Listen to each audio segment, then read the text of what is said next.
How to verify Google Business Profile. Hi everyone, welcome to the channel. This is Rose from Create Login and Delete. Without any further ado, let's dive right into the video. The first step you need to do is simply access the Google Business Help Center. For that, you have to launch any web browser. Suppose I'm opening Chrome. Now, on a new tab, you need to search for Google Business Help Center. And now, you need to search for this. On the title page, you need to scroll down and click on the official link to the Google Business Profile Help section.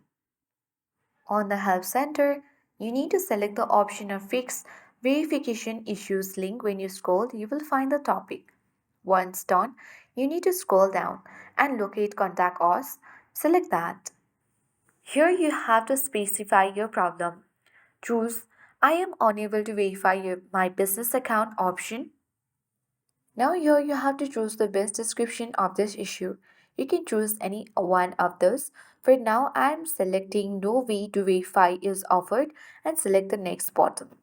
Again, select next step at bottom left corner of the screen. And now, you have to reach on this contact option and choose get help with verification button. You have to check your verification status. Here you can easily choose the Google Business Profile that you want to verify, and after that your verification status will be checked and verified. And hopefully your Google Business Profile will be verified. So I hope this guide was helpful. If it was, then do like, share, comment and don't forget to subscribe. Thank you for watching and see you in the next video.